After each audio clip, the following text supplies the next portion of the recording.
শিবিরের যিনি ভিপি হয়েছেন তিনি যদি নিয়মিত ক্লাসে যান, তিনি যদি লাইব্রেরিতে যান, তিনি যদি ডিএডিসি ডিবেট করতে যান, তিনি যদি ক্যান্টিনে গিয়ে খেতে যান, একজন সাধারণ ছাত্রের মতো আচরণ করেন, তাহলে দেখবেন that would be difficult for other student organisation. ডাকসুর ভোটের ফলাফল ছাত্র শিবির কিছুটা লুকোচুরি খেলেছে, যে শিবির ব্যানারটা কোথাও ব্যবহার করেনি, ঐক্যবদ্ধ শিক্ষার্থী জোট কিছুটা লুকোচুরি, এই জায়গায় একটু ব্যাখ্যাটা দেবেন। আর হচ্ছে ব্যারিস্টার রুমিন ফারহানা বলছিলেন যে এই ফলাফলগুলো আসলে জাতীয় রাজনীতিতে, জাতীয় নির্বাচনে ভোটের মাঠে আসলে খুব একটা প্রভাব ফেলবে না, আপনিও কি তাই মনে করেন কিনা? এটা আসলে এখন এমন একটা সময় আসছে যে কোনো কিছু প্রেডিক্ট করাটা কঠিন হবে। কোনো কিছুকে আমি আমার মতো করে নিজে যেভাবে বুঝি এরকম একটা আমি যদি বলে দেই, তাহলে এগুলোতে এমন এক প্রেডিকশন যেগুলো খুব অল্প সময়ের ভিতর বোঝা যাবে যে এটা রাইট হবে না রং হবে, ঠিক হবে না বেঠিক হবে। So we are under challenge. কিন্তু আমরা যারা প্রেডিকশন করি বা প্রেডিকশন করে অভ্যস্ত, ক্যালকুলেশন করি না আমরা যে এইটার জন্য মনে হয় এটা হয়েছে, ওইটার জন্য মনে হয় এটা হয়েছে, এরপরে দেখা যায় পুরো উল্টাটা হয়। So this is very difficult for also. Talk শোতে এসে যারা আমরা আলোচনা করি, আমরাও এক ধরনের চ্যালেঞ্জের মধ্যে আছি আর কি এখন, যে কি আসলে আমরা সমাজকে বুঝি কিনা, সমাজ সম্পর্কে আমরা ধারণা রাখি কিনা।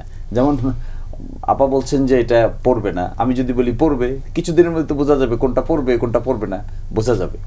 তবে সাধারণত আগের চাইতে এখন যেহেতু আপনার মিডিয়া, সোশ্যাল মিডিয়া, লাইভ সম্প্রচার, অনেক অল্টারনেটিভ সামাজিক মাধ্যম, এগুলোর মাধ্যমে তথ্যগুলো রুট লেভেলে চলে যায়। আমি একটা ছোট্ট এক্সপেরিয়েন্স বলি, আজকে বলে আসছেন কোথায় জানি, আমার এলাকায় সবচাইতে অবহেলিত বাজারটার নাম হলো নওগাঁ বাজার।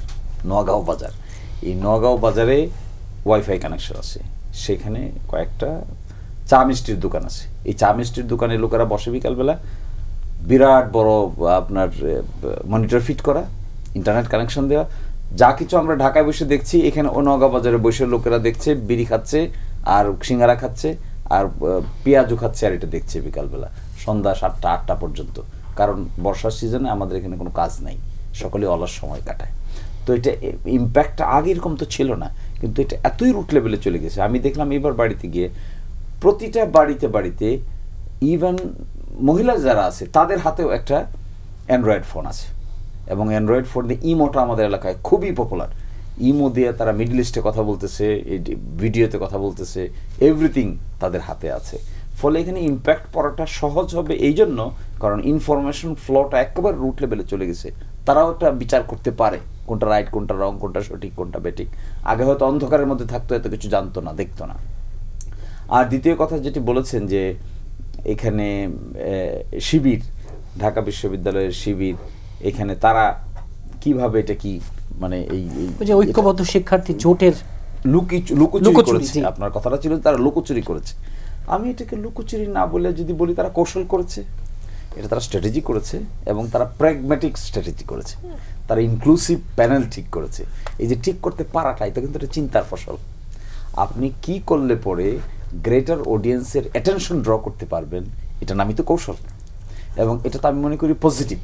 তারা যদি এখানে নারীদেরকে নিয়েছে তাদের প্যানেলে, তারা মাইনরিটি একজনকে নিয়েছে তাদের প্যানেলে, তারা দেখাতে চেয়েছে যে দিস ইজ এন ইনক্লুসিভ একটা, এটা তো অন্যরাও দেখাতে পারতেন, অন্যরাও দেখাতে পারে। এই কম্পিটিশনটাই তো আমরা চাই ছাত্রদের মধ্যে হোক, যে আমি একটা ক্রিয়েটিভ অ্যাটিটিউড নিচ্ছি, আপনিও নেন। So let us fight with creativity. এরকম ফাইট না যে কে কটা মোবাইল ব্যবহার করে, এরকম ফাইট না যে কে ছাত্র কে অছাত্র, এরকম ফাইট আমরা চাই না যে কে ধমক দিবে যে আমি অমুক দলের তুমি তমুক দলের। এটা তো আমরা চাই না আসলে, আমার ধারণা কেউই চায় না এখন আর। আমরা যারা স্বাভাবিক কিছুটা হলেও সিভিক সোসাইটিতে বসবাস করতে চাই, এটা চাই। শিবিরের ছেলেরা এরকম করলেও তো I will not support it.